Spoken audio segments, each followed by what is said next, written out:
بسم الله الرحمن الرحيم وبه نستعين والصلاة والسلام على رسوله الكريم محمد وعلى آله وصحبه أجمعين ومن تبعهم بإحسان إلى يوم الدين وبعد.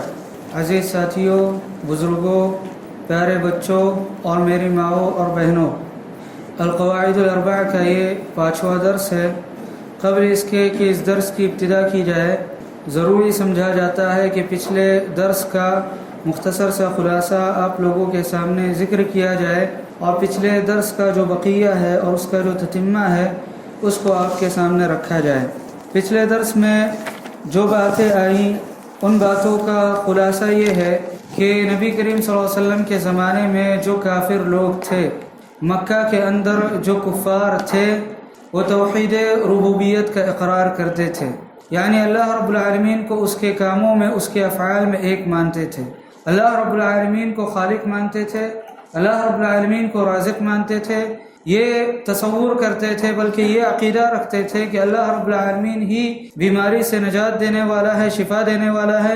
اللہ تعالیٰ ہی مصیبتوں سے نجات دینے والا ہے۔ پرابلم یہ تھا کہ وہ اللہ رب العالمین کی عبادت میں دوسروں کو شریک کیا کرتے تھے۔ وہ نبی کریم صلی اللہ علیہ وسلم سے یہ کہا کرتے تھے کہ تم نے جو ایک معبود کی عبادت کا ڈھنڈورا پیٹا ہے، یہ آپ اپنے پاس رکھو، ہم اس کو قبول نہیں کریں گے، ہم اس کو نہیں مانیں گے، اس لیے کہ ہمارے جو آبا و اجداد تھے ان سے یہ بتوں کا سلسلہ چلا آ رہا ہے، قبروں کا سلسلہ چلا آ رہا ہے، درختوں وغیرہ کا سلسلہ چلا آ رہا ہے، جس کی ہم پرستش کرتے ہیں، جس کی ہم عبادت کرتے ہیں، ہم ان معبودان باطلہ کو نہیں چھوڑ سکتے۔ اسی وجہ سے اللہ کے نبی علیہ الصلوۃ والسلام نے ان سے جنگیں لڑی، لڑائیاں لڑی اللہ رب العالمین کے حکم سے۔ پھر اللہ کے نبی علیہ الصلوۃ والسلام نے ان کو توحید کی دعوت بھی دی اور فرمایا کہ یا ایھا الناس قولوا لا الہ الا اللہ تفلحوا، کہ اے لوگو لا الہ الا اللہ کہو، تم لوگ کامیاب ہو جاؤ گے۔ پہلا قاعدہ جو شیخ الاسلام محمد ابن سلیمان التیمی رحمہ اللہ نے ذکر کیا ہے،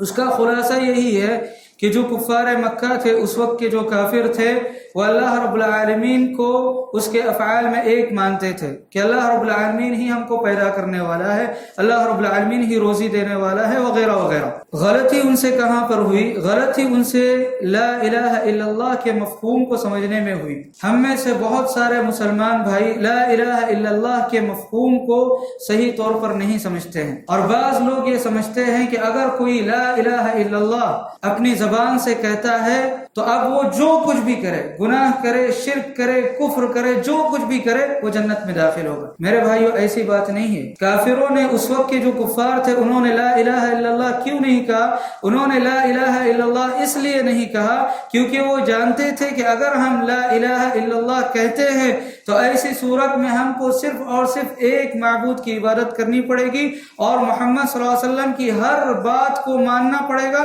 ہر بات کو تسلیم کرنا پڑے گا، اور ہمارے جو آبا و اجداد کا دین ہے اس کو ترک کرنا پڑے گا، اس کو چھوڑنا پڑے گا۔ اس وجہ سے کافر حضرات اپنے عناد میں، اپنے تکبر میں اللہ کے نبی علیہ الصلوۃ والسلام پر ایمان نہیں لائے۔ لا الہ الا اللہ کا مفہوم کیا ہے؟ لا الہ الا اللہ کا مطلب کیا ہے؟ پچھلے درس میں اس کی طرف اشارہ کیا گیا۔ لا الہ الا اللہ کا مطلب یہ ہے کہ اللہ رب العالمین کے علاوہ کوئی معبود حقیقی نہیں ہے۔ دنیا کے اندر جتنے بھی معبودان باطلہ ہے، سورج ہے، چاند ہے، آگ ہے، مورتیاں ہے، انبیاء علیہ الصلوۃ والسلام کی بھی لوگوں نے مورتیاں بنائی، قبریں ہیں، یہ سب کے سب معبودان باطلہ ہے۔ ان کی پرستش کی جاتی ہے، ان کی عبادت کی جاتی ہے، ان تمام کی عبادت کو چھوڑ دیا جائے اور صرف اللہ رب العالمین کی عبادت کی جائے، یہ لا الہ الا اللہ کا مفہوم ہے۔ یعنی دنیا کے اندر کوئی معبود حقیقی نہیں ہے۔ دنیا کے اندر معبود تو بہت ہے، جس کی پرستش کی جاتی ہے، جس کی پوجا کی جاتی ہے، بہت زیادہ ہے، لیکن جو حقیقی معبود ہے، جس کی ہمیں عبادت کرنی ہے، جس کی ہمیں پوجا کرنی ہے، وہ صرف اور صرف اللہ رب العالمین کی ذات ہے۔ اللہ کے علاوہ کسی اور کی عبادت نہیں کی جا سکتی، اللہ رب العالمین کے علاوہ کسی اور کی پوجا نہیں کی جا سکتی۔ یہ مطلب ہے لا الہ الا اللہ کا۔ اگر کوئی شخص لا الہ الا اللہ اپنی زبان سے ادا کرتا ہے، لیکن اس کے باوجود وہ سجدہ ریز ہوتا ہے درگاہوں پر، یا کسی بزرگ کے سامنے وہ سجدہ کرتا ہے، یا کسی ولی کے سامنے وہ سجدہ کرتا ہے، یا کسی نبی کے سامنے وہ سجدہ کرتا ہے، تب بھی ایسی صورت میں وہ مشرک ٹھہرے گا۔ اللہ رب العالمین کے نزدیک، قرآن کے نزدیک اور اللہ کے نبی علیہ الصلوۃ والسلام کی صحیح احادیث کے نزدیک وہ مشرک ٹھہرے گا، شرک کرنے والا ٹھہرے گا، اور ایسے گناہ کو اور ایسے جرم کو اللہ رب العالمین کبھی بھی معاف نہیں کرے گا۔ لا الہ الا اللہ ہم اپنی زبان سے ادا کرتے ہیں، اپنی زبان سے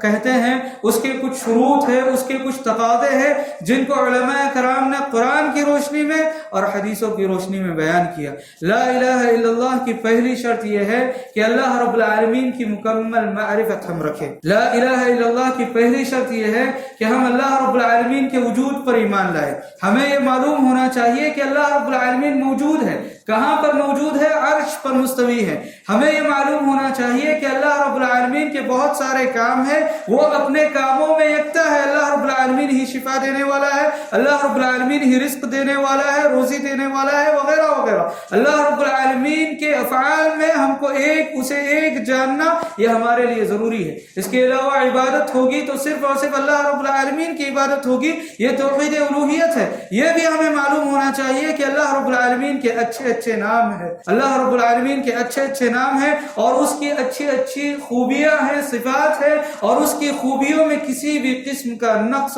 اور کسی بھی قسم کا عیب نہیں ہے۔ اللہ رب العالمین کی معرفت کا ہونا انتہائی ضروری ہے۔ اگر ہم زبان سے لا الہ الا اللہ کہتے ہیں لیکن ہم اللہ رب العالمین کو پہچانتے نہیں، ہم اپنے رب کو نہیں جانتے، ہم اپنے رب کے بارے میں نہیں جانتے، تو ہمارا لا الہ الا اللہ کہنا بے معنی ہے۔ اللہ رب العالمین نے قرآن کریم کے اندر ارشاد فرمایا کہ فَاعْلَمْ أَنَّهُ لَا إِلَهَ إِلَّا اللَّهُ، اے نبی کریم صلی اللہ علیہ وسلم آپ جان لیجئے،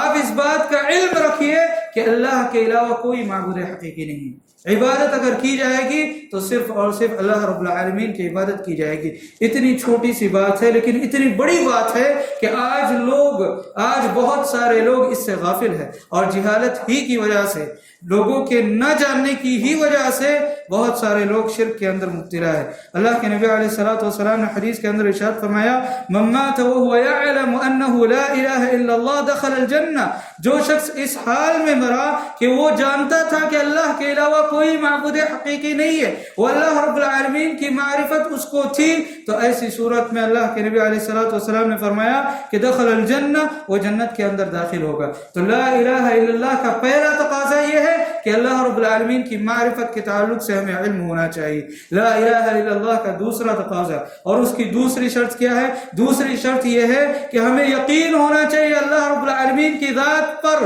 کہ اللہ تعالی موجود ہے، ایسا یقین، ایسا پختہ یقین کہ جس کے اندر شک کی کوئی بھی گنجائش نہیں، اور اسی کو عقیدہ کہتے ہیں، اسی کو ایمان کہتے ہیں۔ اللہ رب العالمین نے قرآن کریم کے اندر ارشاد فرمایا کہ انما المؤمنون الذین آمنوا باللہ ورسولہ، کہ اللہ رب العالمین کے مومن بندے تو وہ ہیں جو اللہ پر ایمان رکھتے ہیں اور اس کے رسول پر ایمان رکھتے ہیں، ثم لم يرتابوا، جو اللہ پر ایمان لائے، اس کے رسولوں پر ایمان لائے، پھر انہوں نے شک نہیں کیا، وجاہدوا باموالہم وانفسہم فی سبیل اللہ، اور انہوں نے جہاد کیا اللہ رب العالمین کے راستے میں اپنے مال کے ذریعے سے اور اپنی جان کے ذریعے سے، اولئک هم الصادقون، یہی سچے لوگ ہیں۔ تو اللہ رب العالمین نے اس آیت کریمہ میں بیان فرمایا کہ اللہ رب العالمین کے مومن بندے وہ ہیں جو اللہ پر اور اس کے رسول پر ایمان لاتے ہیں، ایسا ایمان جس کے اندر شک کی کوئی گنجائش نہیں۔ تو لا الہ الا اللہ کا تقاضا یہ ہے کہ اللہ کے وجود پر، اللہ کی ربوبیت کے سلسلے میں،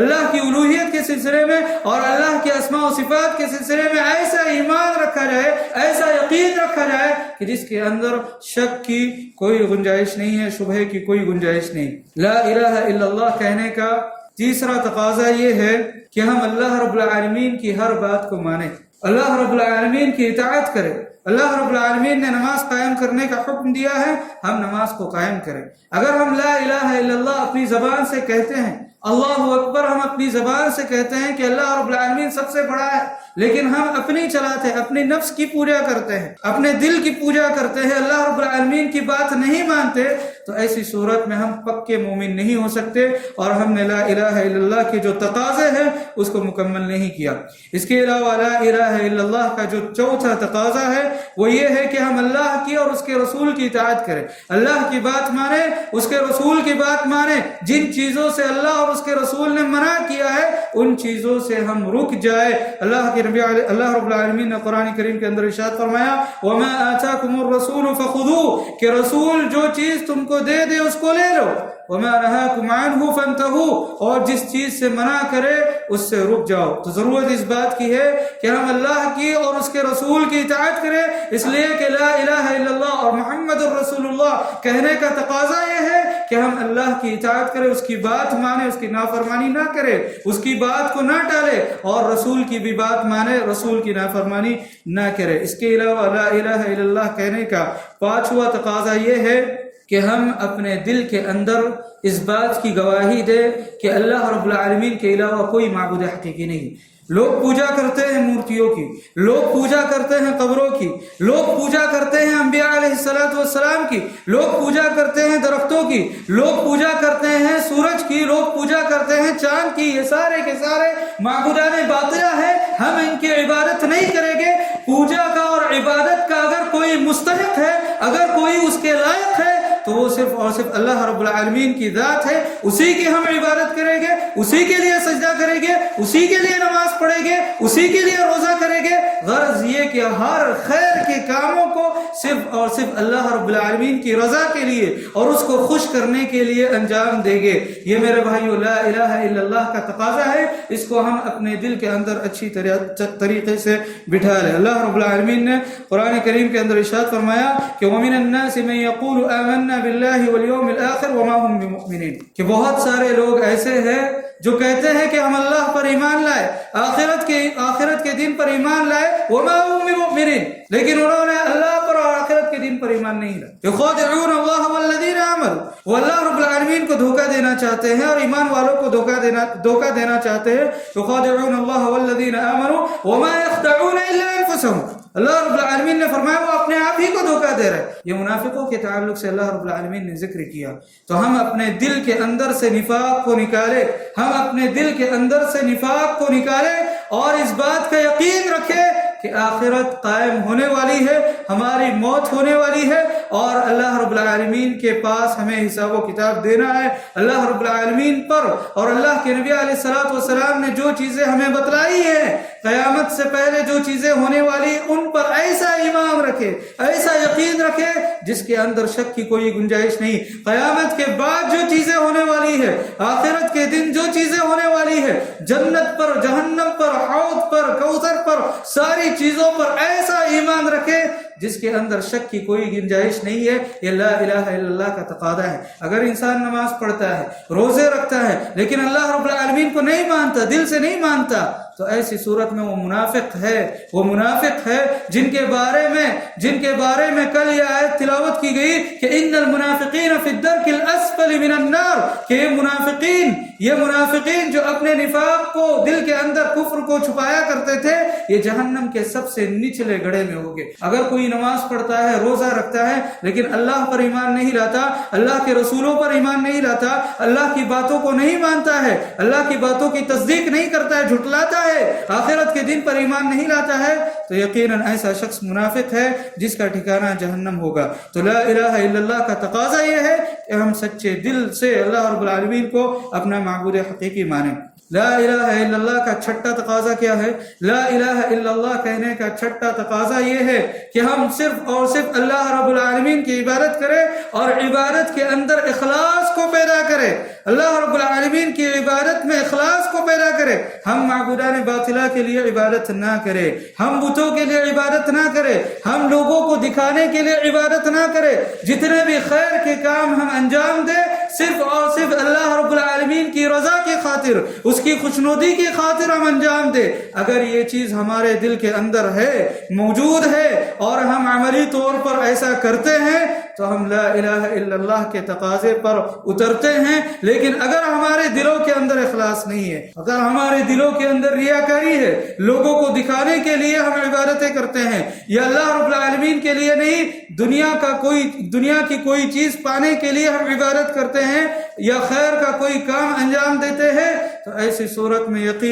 یقیناً اخلاص کی یقیناً ہم نے لا الہ الا اللہ کے تقاضے کو پورا نہیں کیا. اس کے علاوہ لا الہ الا اللہ کا ایک تقاضا یہ بھی ہے کہ ہم اللہ رب العالمین سے محبت کریں، ہم اللہ رب العالمین سے محبت کریں. اللہ تعالیٰ نے جتنی چیزیں ہمارے لیے مشروع کی ہے، جو چیزیں ہمارے لیے فرض کی ہیں، ہم ان سے محبت کریں، ہم دین سے محبت کریں، ہم اللہ رب العالمین کے اولیاء سے محبت کریں، ہم اللہ کے نبی علیہ الصلوۃ والسلام کے صحابہ سے محبت کریں، ہم انبیاء کرام سے محبت کریں، ہم مکہ سے محبت کریں، ہم مدینہ سے محبت کریں، ہم کعبۃ اللہ سے محبت کریں. اللہ رب العالمین کی جو نشانیاں اس دنیا کے اندر ہے، ان نشانیوں کو ہم تسلیم کریں اور اللہ رب العالمین کے شعائر سے ہم محبت کریں. اگر یہ محبت ہمارے دلوں کے اندر موجود ہے تو ایسی صورت میں یقیناً ہم کامیاب ہیں. لیکن اگر ہمارے دلوں کے اندر بغض ہے، اللہ رب العالمین کی فرض کردہ چیزوں کے تعلق سے بغض ہے، نماز سے بغض ہے، داڑھی سے چڑ ہے، مومنوں سے بغض ہے، اچھے لوگوں سے بغض ہے، تو ایسی صورت میں یقیناً ہم نے لا الہ الا اللہ کے تقاضے کو صحیح طور پر نہ تو سمجھا ہے اور نہ ہی عملی طور پر اس کو انجام دینے کی کوشش کی ہے. تو میرے بھائیو، خلاصہ اس درس کا یہ ہوا کہ لا الہ الا اللہ صرف کہنے سے کوئی جنت کے اندر داخل نہیں ہوگا، بلکہ لا الہ الا اللہ کہنا اور اس کے تقاضے کے مطابق عمل کرنا ضروری ہے. ورنہ آپ کسی کافر کو پکڑے اور اس سے کہے کہ لا الہ الا اللہ کہو، لا الہ الا اللہ کہنے سے وہ اسلام کے اندر تو داخل ہو جائے گا، لیکن پھر اگر وہ مورتی پوجا کرتا ہے تو پھر اسلام سے وہ خارج ہو جائے گا. اللہ رب العالمین سے دعا ہے کہ اللہ رب العالمین ہمیں اس کو سمجھنے کی توفیق عطا فرمائے. لا الہ الا اللہ کا جو صحیح مفہوم ہے، جو صحابہ نے سمجھا، جو قرآن سے ثابت ہے، جو حدیثوں سے ثابت ہے، اس کو ہم کو سمجھنے کی اور پھر اس کے تقاضے پر عمل کرنے کی توفیق عطا فرمائے. آمین. وصلی اللہ تعالی علی نبینا محمد وعلی آلہ وصحبہ وسلم.